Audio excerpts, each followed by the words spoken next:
Assalamualaikum warahmatullahi wabarakatuh. Sahabat Philip Online, kembali lagi dalam program podcast. Masih bersama Komisioner KPU Kota Cilegon yang saat ini sudah hadir, Bapak Fatur Rahman. Ya. Gimana kabar, sehat Pak? Alhamdulillah baik, sahabat Philip Online. Pada puasa semua kan? Amin, masih. Alhamdulillah pada sehat semua nih. Gimana Pak, kegiatan di KPU masih tetap ya, meskipun puasa tetap berjalan? Karena di KPU itu kegiatan itu selalu sustain ya, selalu berjalan. Bukan hanya di tahapan, tapi di luar tahapan juga berjalan. Nah, mungkin juga perlu kita informasikan ke sahabat Philip Online bahwa memang KPU di luar tahapan itu kadang-kadang banyak yang bertanya.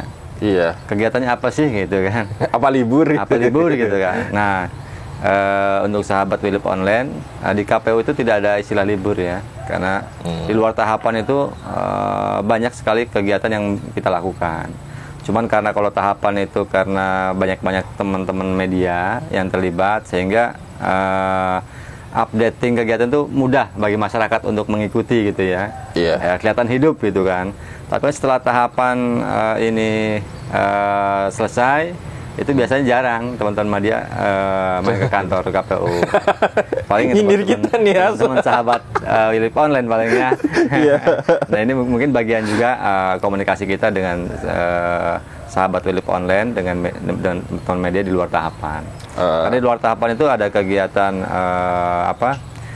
daftar pemilih berkelanjutan yang memang itu rutin kita lakukan. Ya, dan updatingnya setiap bulan kita sampaikan baik ke partai politik, ke pemerintah daerah, baik juga ke masyarakat. Nah, kalau masyarakat mengikuti updating daftar pemilih berkelanjutan itu bisa di website KPU, itu bisa dicek langsung perubahan-perubahan, pergeserannya, penambahan, pengurangan, yang pindah memilih dan lain-lain gitu ya.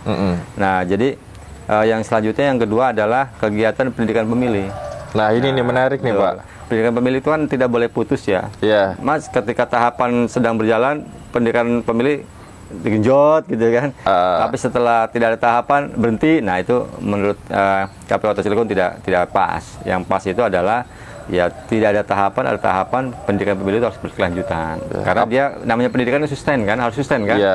Kalau sampai putus ya nanti tidak naik kelas nanti. Apalagi banyak pemilih pemula Pak. Ya, betul. Yang baru masuk usia 17 tahun itu kan butuh sekali pemahaman tentang politik. Betul. Ya, sebenarnya banyak hal ya. Kalau tentang politik mungkin masyarakat bisa ngikuti lewat media ya, karena media itu kan sudah sangat terbuka dan milik semua masyarakat kan. Informasi itu bebas sekarang. Tapi yang paling penting adalah bagaimana kesadaran ya, kesadaran terhadap proses demokrasi yang dilakukan gitu. Ya, bagaimana masyarakat ketika ada pesta demokrasi tidak ada keributan, semuanya damai, lancar, dan milih dengan bebas, gitu kan. Nah, yang kita harapkan yang terjadi seperti itu ya. Karena jangan sampai pesta demokrasi ini malah masyarakat tidak senang, gitu ya. Justru dengan adanya pesta demokrasi itu, ya masyarakat bisa merasa riang gembira, gitu ya. Makanya tagline kemarin, Pilkada Kota Cilegon, ya tagline-nya kan Pilkada Ceria, Cilegon Berjaya gitu ya. Kalau kita sama-sama dengan rasa ceria melaksanakan proses demokrasi ini dalam momentum pilkada misalkan, ya insya Allah hasilnya juga akan baik. Hasilnya akan baik. Tapi kalau misalkan prosesnya itu masyarakatnya berkonflik, ya tentu yang rugi semua gitu ya. Iya, dari semua elemen masyarakat pasti akan merasa rugi. Dirugikan. Ya. Nah, jadi memang dalam proses itu ketika kesadaran itu sudah terbangun, ya sebetulnya partisipasi itu akan dengan sendirinya. Ya, akan dengan sendirinya itu dalam arti, ya masyarakat akan menggunakan hak pilihnya di waktu pemungutan suara, otomatis gitu ya. Kalau kesadarannya terbangun gitu ya. Tapi kalau kesadarannya tidak terbangun, ya susah. Mau kita ajak seperti apapun ya susah gitu ya. Karena kesadaran itu akan timbulnya kan dari diri sendiri kan. Iya. Nah, walaupun diajak kalau kata Kang Hasid itu walaupun dikentongi gitu kan, tetap bayar teka kan. Harus sadar mah. Sadar mah. Tapi kemarin partisipasi di Pilkada Kota Cilegon mencapai 73% kan cukup besar ya Pak? Ya kalau 74 ya, 74,6 karena memang itu sebetulnya kalau Cilegon itu tertinggi se-Provinsi Banten. Iya. Makanya kita KPU Kota Cilegon itu dapat penghargaan dari KPU Provinsi ya, terkait juga partisipasi terbaik lah dibanding dengan teman-teman kabupaten kota yang lain, karena ya bahkan ada masukan Cilegon itu menjadi ini wilayah pilot project percontohan kota demokrasi. Wih, mantap. Ya, karena dari Pileg Pilpres 2019 sampai Pilkada 2020 ya tetap tertinggi gitu ya dibandingkan 8 kabupaten kota yang lain. Kalau misalkan diukur kemarin, memang faktor peserta pemilu itu penting terkait dengan partisipasi kan. Tapi kalau diukur-ukur misalkan Pileg Pilpres itu kan setara ya. Setara dalam artian di sini ada 16 partai, di Tangsel ada 16 partai gitu kan.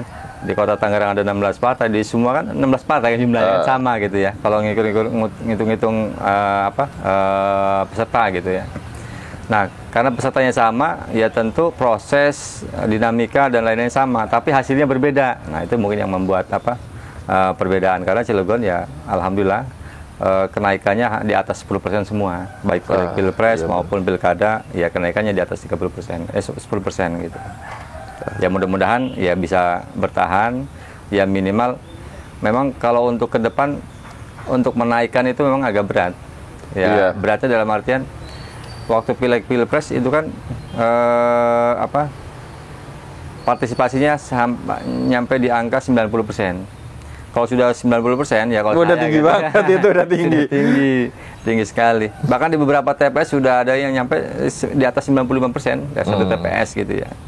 Ya syukur alhamdulillah, tapi memang ya tantangan juga bagaimana nilai 90% itu dipertahankan. Partisipasi di Pileg Pilpres itu tidak turun ya. Ya minimal sama lah gitu ya.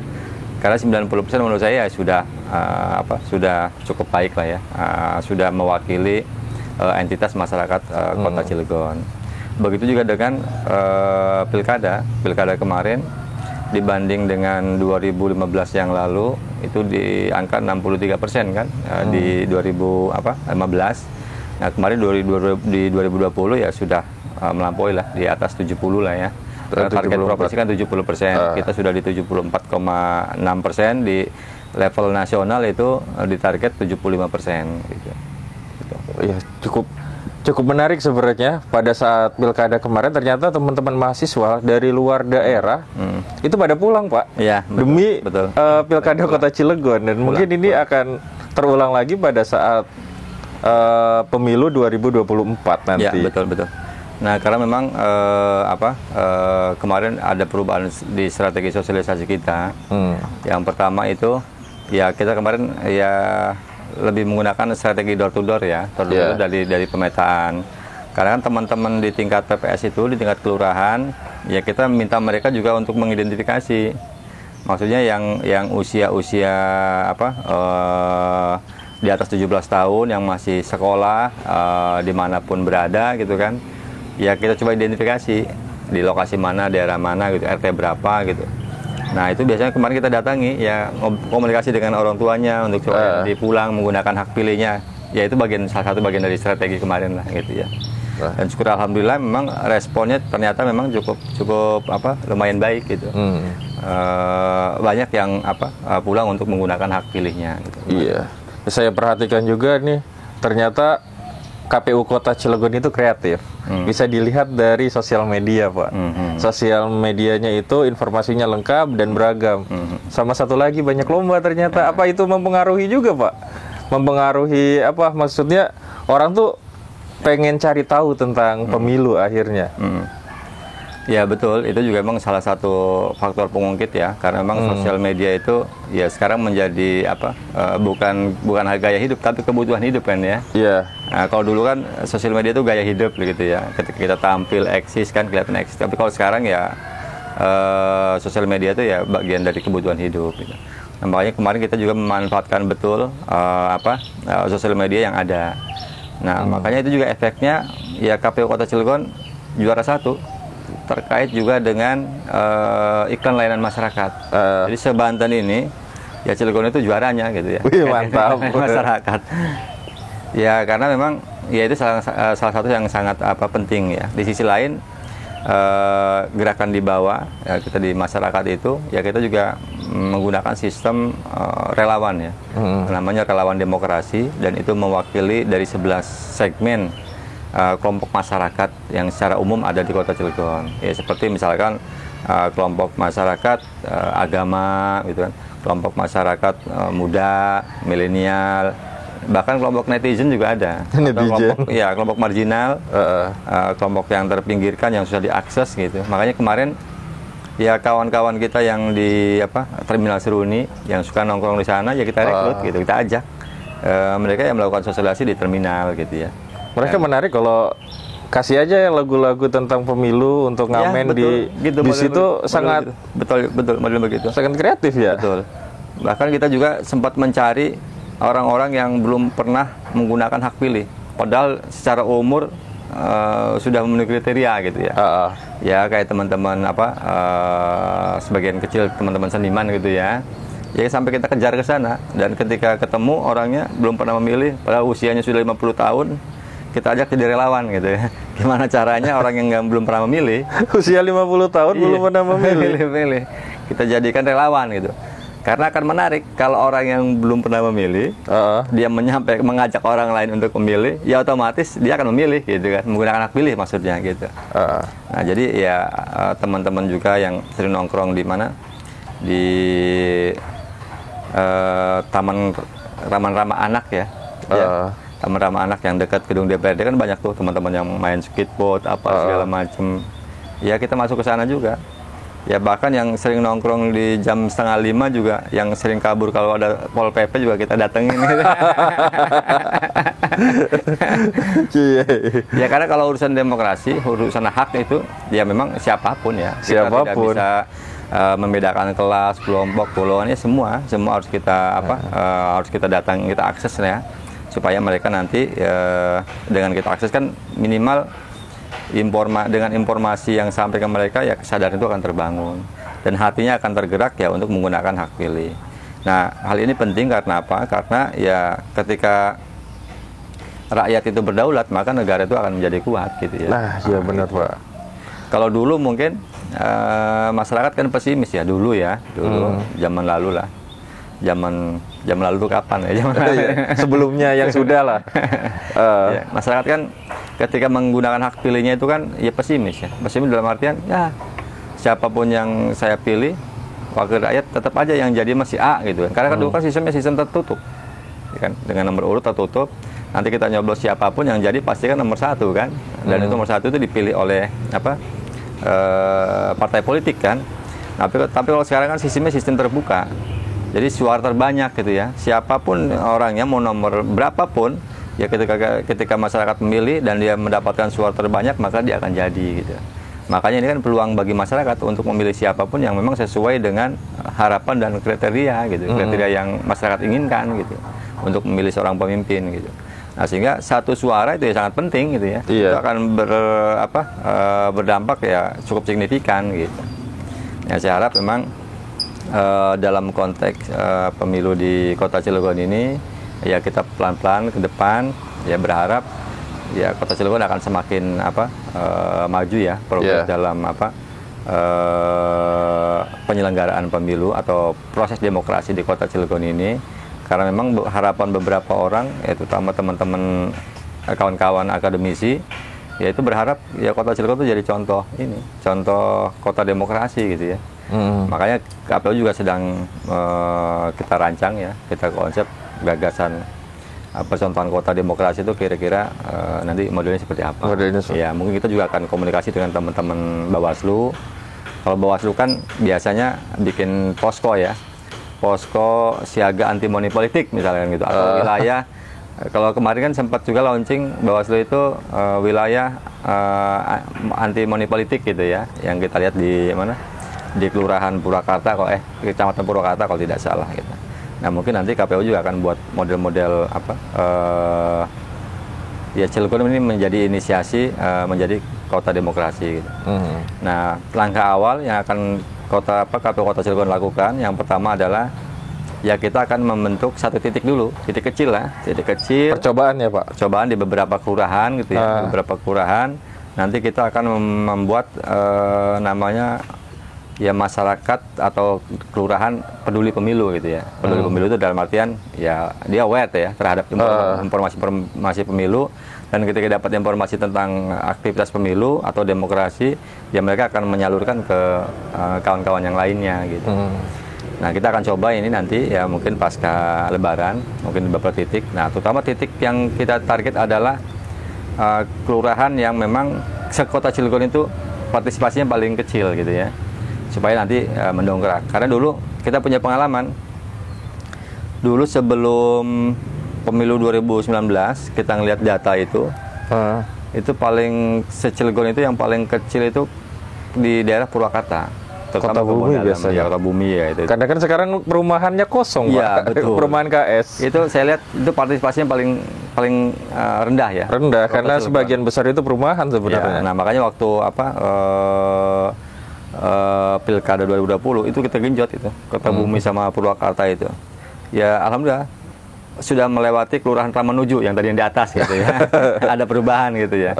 Nah, makanya memang intervensi-intervensi seperti itu penting. Nah, makanya sekarang ya Kelurahan Peduli Pemilu itu ya kita akan gagas ya untuk kita pertama adalah kita akan menginventarisir kelurahan yang memang paling kecil partisipasi pemilihnya. Nah, di kelurahan itu di TPS mana, di RT berapa ini, yang paling kita punya datanya itu. Nanti ya di RT tersebut nanti akan menjadi penggerak utamanya gitu. Ya seperti tadi modelnya. Ya kita akan cari orang yang tidak pernah menggunakan hak pilihnya, di usianya sudah 50 tahun, ya kita ajak jadi relawan demokrasi ya modelnya. Secara otomatis dia nanti akan memilih. Iya, ya secara otomatis dia akan memilih. Yang kedua itu biasanya kesannya beda gitu ya, kesannya beda. Orang baru dengan orang lama itu kesannya beda. Nah selanjutnya yang paling penting dalam peningkatan partisipasi pemilih di Kota Cilegon itu adalah pemilih pemula. Nah pemula ya Pak. Ya pemilih pemula. Karena pemilih pemula ini kan generasi berikutnya Kota Cilegon gitu ya, dan memberikan pemahaman yang baik dan benar terhadap pemilih pemula itu sangat penting. Sangat penting karena apa? Karena ya dia nanti akan menjadi generasi penerus Kota Cilegon gitu ya. Kalau kita input di awalnya salah, ya mereka nanti memahami tentang demokrasi dan tentang pemilu itu akan salah juga, dan itu akan ditularkan ke yang lain gitu ya. Nah makanya penanganan terhadap pemilih pemula ini ya KPU Kota Cilegon sangat serius. Kita akan kita membuat segmen khusus ya terhadap dengan pemilih pemula ini. Yang saya maksud pemilih pemula ini adalah adik-adik kita yang baru menginjak 17 tahun 17 tahun, anak SMA lah ya, atau mahasiswa. Betul, ya. Bukan pensiunan TNI atau Polri ya. Karena juga masuk kategori pemilih pemula kan. Iya. Orang yang belum pernah menggunakan hak pilih. Gitu. Udah perubahan status menjadi sipil. Iya, betul. Itu pemilih pemula kategorinya sama juga. Nah, pemilih pemula yang kategori adik kita yang baru 17 tahun dan sudah mempunyai KTP elektronik dan sudah terdaftar di DPT, nah itu menjadi target utama kita. Nah, kita buat namanya simulasi pendidikan pemilih. Sahabat Philip Online, pemilih pemula juga menjadi target yang tidak yang memang harus ditangani dengan baik ini, betul. Terutama mengenai pendidikan politik. Ya. Nah, gimana nih Pak strateginya jadinya?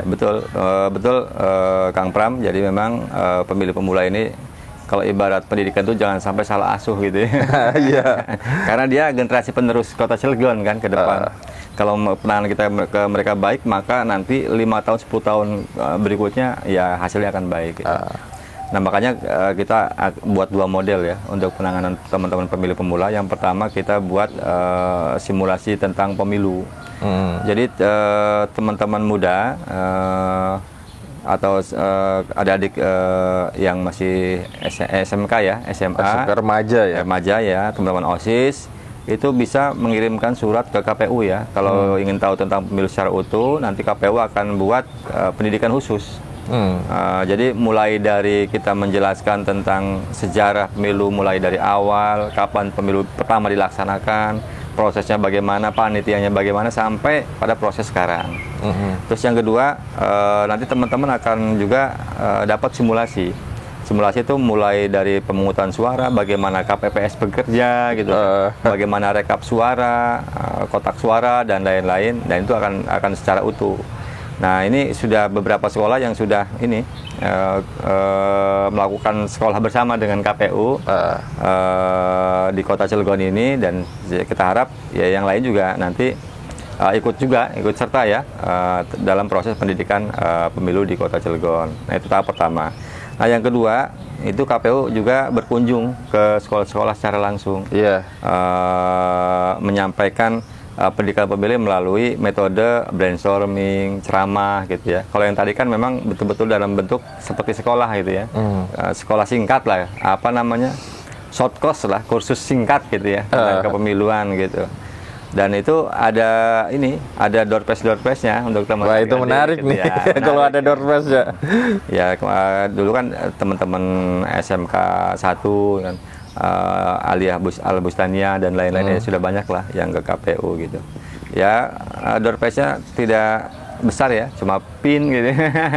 Dan bentuk-bentuk yang lain yang kira-kira itu menjadi aksesoris surprise gitu ya untuk teman-teman siswa. Gitu. Wah, menarik nih. Jadi sasaran memang anak muda, benar-benar, karena kan partisipan. Kalau anak muda sih enak kayaknya Pak, kalau kita menguasai media. Betul. Ada strategi untuk ke media kan, karena anak muda itu kan nggak mau sesuatu yang ribet, pengennya yang simpel, yang asik gitu. Betul. Nah, mungkin itu cara sosialisasi. Nah, betul. Makanya dari 11 kelompok yang saya sebutkan tadi, Mas Pram, seperti kelompok marginal, kelompok agama, dan lain, ada juga khusus kelompok netizen. Ya, netizen dari kelompok teman-teman milenial juga ada juga. Jadi ya segmen untuk netizen ini memang ada persyaratannya ketika daftar jadi relawan demokrasi itu, ya minimal media sosialnya itu tidak kurang dari 4.000 followersnya gitu ya. Kalau kurang dari 4.000 ya gugur diseleksi nanti. Waduh, saya udah belum ya. Karena dia kan nanti akan mempengaruhi teman-teman di lingkupnya gitu ya. Terus yang kedua, teman-teman netizen itu ya kita bebaskan juga untuk buat video kreatif gitu ya. Video kreatif itu ya ngobrol dengan masyarakat sekitar tentang pemilu, tentang apa gitu ya. Nanti ditampilkan di media sosial masing-masing gitu. Paling nanti dikirim dulu ke KPU ya untuk kita verifikasi, kita selesai nanti dikirim ke media masing-masing gitu. Mungkin teman-teman yang dari netizen ini bisa menangkal isu-isu hoak, Pak. Nah, itu Waduh, pilkada itu kan pemilu ya. Pemilu itu yang paling banyak, tantangan paling besar itu berita tidak benar ini. Betul.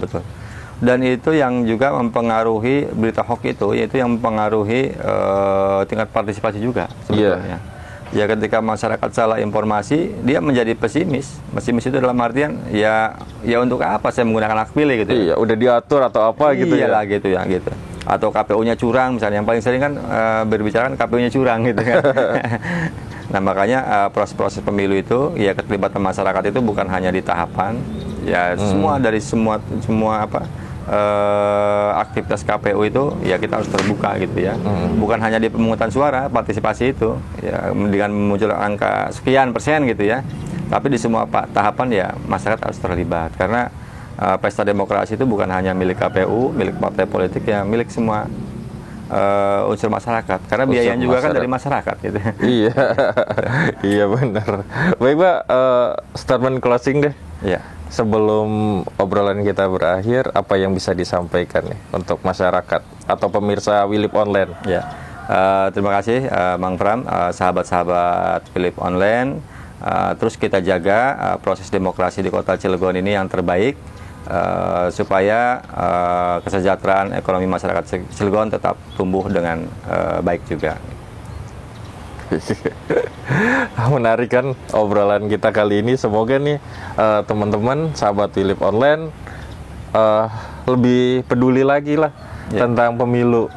Betapa pentingnya partisipasi kita untuk menentukan masa depan bangsa ini gitu ya. Salah satunya adalah memberikan hak pilih pada saat pemilu.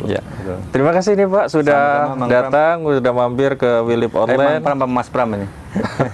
Bisa Mas, bisa Mang, bisa Kang. Baik, terima kasih sekali lagi Bapak. Sahabat Willip Online, terima kasih sudah menyimak obrolan kami. Saya Mang Pram, pamit undur diri. Assalamualaikum warahmatullahi wabarakatuh.